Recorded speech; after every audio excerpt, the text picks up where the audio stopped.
चलिए बच्चों, ये मैं जिस शिक्षा संस्थान जमलीपुर अकबरपुर की तरफ से क्लास 10 के लिए सामाजिक विज्ञान की क्लास चैप्टर 5 चल रहा है। फ्रांस की क्रांति चल रही थी। कल हमने चर्चा की थी फ्रांस की क्रांति किन कारणों से हुई थी।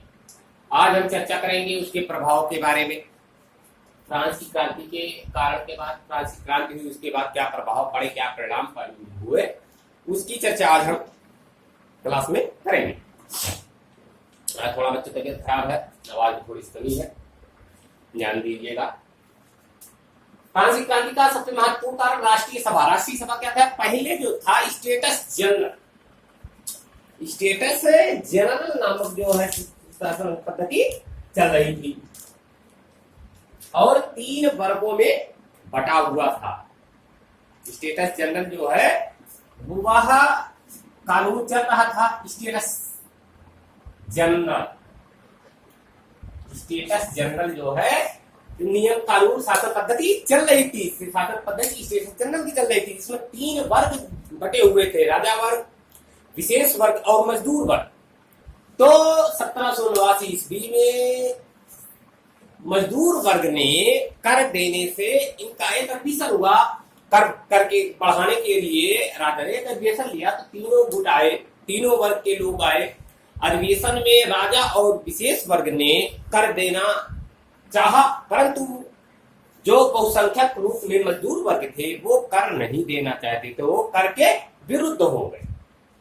वही जो है उसके उपरांत क्या हुआ, राष्ट्रीय सभा, उन्होंने बहुसंख्यक मजदूर वर्गों ने एक सभा टेनिस कोर्ट में जुटा ली। टेनिस कोर्ट नामक स्थान पर एक सभा जुटा ली, जिसे राष्ट्रीय सभा के नाम से जाना जाता है। मजदूरों के उस बहुसंख्यक सभा को राष्ट्रीय सभा के नाम से जाना जाता है, जिसे भंग करने की राजा ने काफी कोशिश की, परंतु उसे भंग नहीं कर पाया और बाद में उसे राष्ट्रीय सभा को मान्यता देनी पड़ी, पारित करना पड़ा। तो 1789 में राष्ट्रीय सभा पारित हुई और उसके बाद उसके कार्य क्या थे? राष्ट्रीय सभा ने क्या कार्य उसने किए कि सामंतों पादरियों का विशेष अधिकार समाप्त हो गया। राष्ट्रीय सभा का पहला कार्य क्या था, पहला प्रभाव क्या था कि सामंतों और पादरियों को जो विशेष अधिकार दिए गए थे कि उन्हें कर नहीं देना है और विशेष अधिकार दिए गए थे, नए पावर दिए गए थे,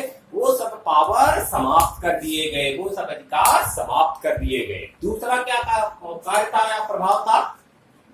कानून से समान सभी व्यक्ति, चाहे वो राजा वर्ग का हो, विशेष वर्ग का हो, कुलीन वर्ग का हो, मजदूर वर्ग का हो, किसी भी वर्ग का हो, उसे कानूनी तौर पर वही दंड दिया जाएगा जो दंड एक किसी भी व्यक्ति के लिए मान्य होगा। तो हर व्यक्ति के लिए कानून समान तौर पर हो गया।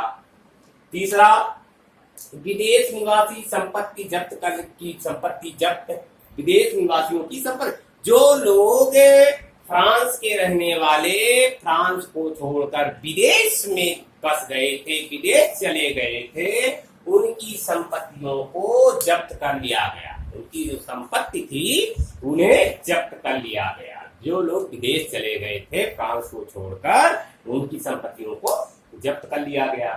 चर्च की संपत्ति को जब्त कर लिया गया।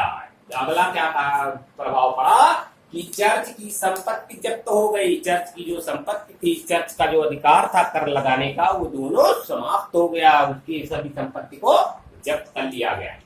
अगला क्या प्रभाव पड़ा कि 30 सितंबर 1791 ईस्वी को यह राष्ट्रीय सभा स्वयं भंग हो गई। एक संविधान बनाकर उसने एक संविधान बनाया। इस राष्ट्रीय सभा ने 30 सितंबर 1791 ईस्वी को और स्वयं भंग हो गई। तो ये प्रभाव पड़ा फ्रांस की क्रांति का।